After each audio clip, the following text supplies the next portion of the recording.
My wife is having an affair, and I couldn't care less. I, Alex, 29, male, have been married to my wife, Olivia, 29, female, for 5 years. We have been together for 7 years in total. We started together during my senior year of college and ran in the same friends group, although I had known her for 2 years at that point. She was the sister of a girl who went to the college. I was supposed to be a rebound. She had been in a relationship for the previous 3 years, even lived with the guy, who I was sort of friends with.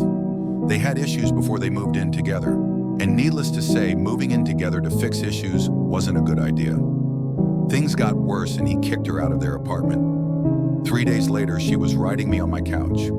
Olivia had been single for around a combined month's worth of time since she was a freshman in high school. All of her previous boyfriends had issues around sex, and my reputation preceding itself, she figured I'd be a good candidate to have some fun with given her newfound freedom. She had never had a fling and just wanted to use me like a friends with benefits thing. I wasn't complaining, the sex was amazing. However, I had always kind of had a thing for her. I just never acted on it because she had a boyfriend. I was smitten from that first night on my couch. Fortunately, she was not very good at maintaining any form of her own boundaries. It took her a month to really kiss me, but other than that, anytime I asked her on any type of date, she said yes. We were spending every available night together. After 6 weeks, she asked me to be exclusive with her. I agreed. After college, I got my ideal job as a social media manager. My now wife had been doing secretarial work since she was 19 and had just landed a spot at a high school. The first 2 years of dating and engagement were really fun, and we connected in every way. The whole thing was fast. We dated a year, engaged a year, and got married. Our first year of married life was pretty good. We did a small vacation, bought a house, and had discussions on children. We agreed to not start until we were closer to 30. When COVID hit, I went to working from home. While the buildings were closed and most staff at home, the secretaries were still working in building. It was during this time that we began to drift apart. I just found the whole situation to be pretty easy. I was still doing my job from the comfort of my basement office. I found keeping the house clean was a breeze, with it just being the two of us and her being gone most of the day. With some extra time on my hands, I got really into GTA Online. It was my new hobby. I was playing quite a bit during that period of time. When Olivia would get home, I was usually just getting into the ideal playtime. I tried including her in it, but she wasn't very interested in my new hobby. Since then, I have expanded my variety of games, so I am online a fair amount of time each day. It was also during this time that some glaring communication issues became more and more evident. This problem has only gotten worse in the last 4 years since I went to work from home. For example, for nearly 3 years, she has been telling me that I don't communicate with her, which is not true. I tell her everything that happens to me, which isn't very much. I work at home, and my main hobby is here at home. There really isn't that much to tell, so I don't really understand why this is an issue. I think she has finally come to understand this, as it hasn't been brought up for months now. This is just one problem we've been battling the last few years. There are other things she is always going on about as well, like that I don't care about her or support her, which is ridiculous because I obviously do. I married her, wouldn't have done that if I didn't care. And even though I make way more than her now, I rarely splurge on myself. Instead, I encourage her to get the things she likes. She buys a ton of shit every month. We could literally survive off my salary now. She chooses to work. I have no idea what she wants. I work full-time and do almost all the housework. Those are the things she largely nags me about. Anytime we try to talk about any of our issues, though, it just feels like I am supposed to sit there and take it. She never wants to talk about any of the issues I see. She just tells me I'm being defensive and hijacking the conversation, always telling me that I don't say anything until she brings something up, and then suddenly it's a floodgate of problems I have with her. It's not a floodgate, and it's nothing new. It's the same problems. She never just outright says what she wants or what she means. I have told her so many times I'm not going to pick up on stupid hints, and half the time I have no idea what she wants. She wants me to be vulnerable. What does that even mean? I'm not going to just randomly start crying. I think the biggest thing that shows me that she doesn't care about me or like me at all is complete lack of physical intimacy. Our sex life started to diminish right around the same time COVID hit. The frequency just kept dropping and has continued to over the last 4 years. I was the only one ever initiating. The rejections built up more and more. Eventually, I just stopped trying. Most of the time, I don't even come to bed anymore. Instead, I just sleep on the couch down here in my office. Our problems aside, we've had some changes over the last few years. 3 years ago, I switched jobs. I'm still a social media manager. I just jumped from the small company I was working at to a much larger corporation. I had lots of reasons. I liked the people I worked with before, but this was more money, better benefits, and 100% work from home. My old company was planning a hybrid situation once COVID restrictions began relaxing.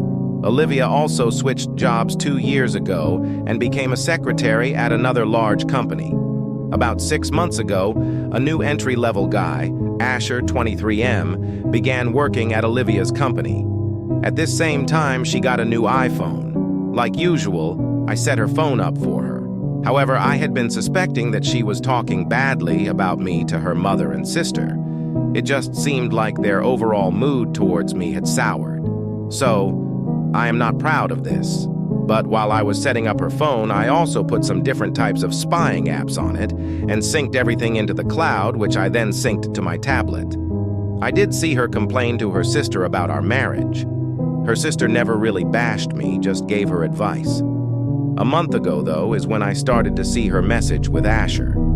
It started off as just friendly office talk. Quickly, that turned into innocent personal talk.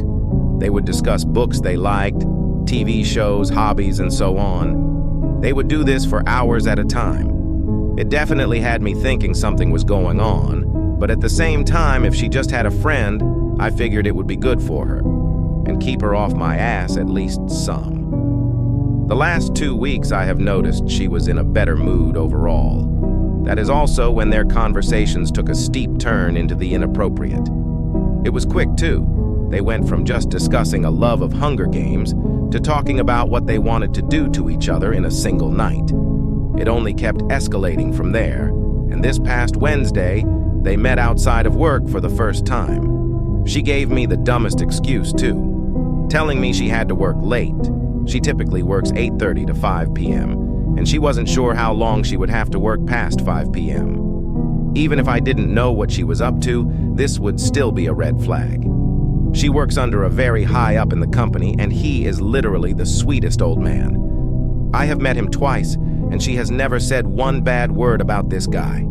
So for him to suddenly require her to work for an undetermined amount of time past her normal hours after 2 years in which she was never asked to do extra or stay late was a red flag in itself.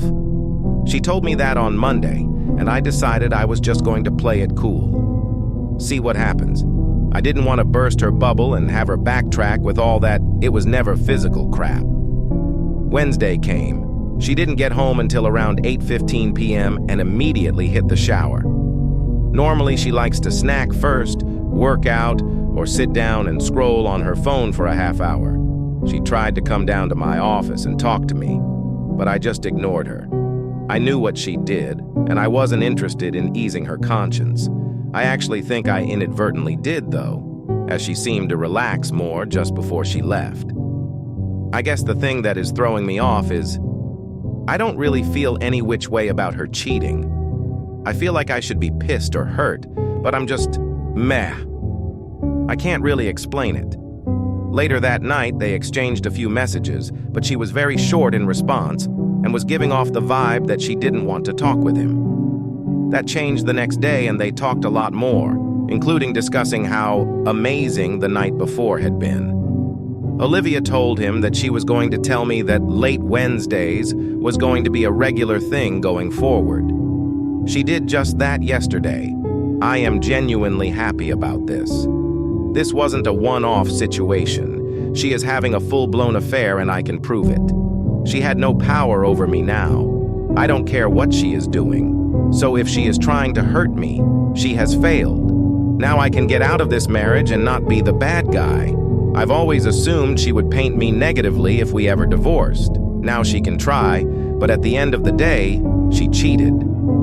I know I have let myself go a little bit physically, and of course there are things I could improve on, but everyone does. That doesn't mean it's okay to go out and cheat. If you're that unhappy, go out and get a divorce first. I was planning on spending this day researching divorce attorneys. Olivia came into my office about 20 minutes ago and asked me to take her on a hike and picnic. I don't know what she is getting at. I could see the shock on her face when I agreed to go. I'm debating on whether or not to drop the bomb on her while we're out there or wait until we get back. I half expect she will ask for a divorce. As I walked up the trail with Olivia, I kept my emotions in check, waiting for the right moment. The sun was shining, the birds were chirping, and it felt surreal to be outside, about to confront the biggest decision of my life. We found a quiet spot by a small lake, laid out the blanket, and sat down to eat. Olivia was unusually quiet, and for the first time in a long time, I noticed how much tension there was between us. I decided to break the silence.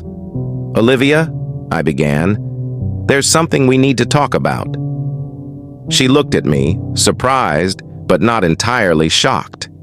It was as if she had been expecting this conversation, but was hoping it wouldn't come. "I know about Asher," I said plainly. "I know what's been going on between you two." Her face turned pale and she looked down at her hands. "Alex, she started, but I held up my hand. "Before you say anything," I continued, "I want to be honest with you too. I haven't been the best husband. I've been distant, absorbed in my own world, and I haven't made the effort to communicate or be there for you the way I should have. I know that, and I'm sorry." She looked up at me, tears welling in her eyes. "I'm sorry too, Alex. I never meant for things to get this bad. I felt so alone." We sat there in silence for a moment, both of us processing what was happening. It was the most honest conversation we'd had in years. "I don't want to keep living like this," I said finally. "And I don't think you do either. We've grown apart, and I think we both know that this marriage isn't working." Olivia nodded, tears streaming down her face. "You're right. But I don't want it to end like this, with us hating each other. We've had good times, and I want to remember those." I agreed.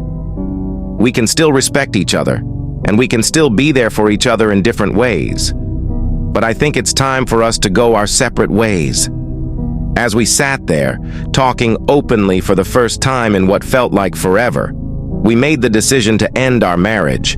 But we also made a pact to support each other through the process, to make sure that this wasn't an ugly, bitter separation. We finished our picnic, and on the walk back, it felt like a weight had been lifted off both our shoulders. We weren't the same people we were when we first met, and that was okay. It was time for us to find happiness on our own terms. A few months later, our divorce was finalized. It wasn't easy, but it was amicable. We both went our separate ways, but we remained friends, checking in on each other from time to time. And as I moved on with my life, I found a new sense of peace and purpose. I started taking better care of myself, rekindled old hobbies, and even found new passions. I realized that while my marriage had ended, it wasn't the end of my story, just the beginning of a new chapter. As for Olivia, she found her own path too, one that brought her happiness and fulfillment. We both learned from our mistakes, and in the end, we were better for it. Life has a way of surprising you, and sometimes the best endings are the ones that lead to new beginnings.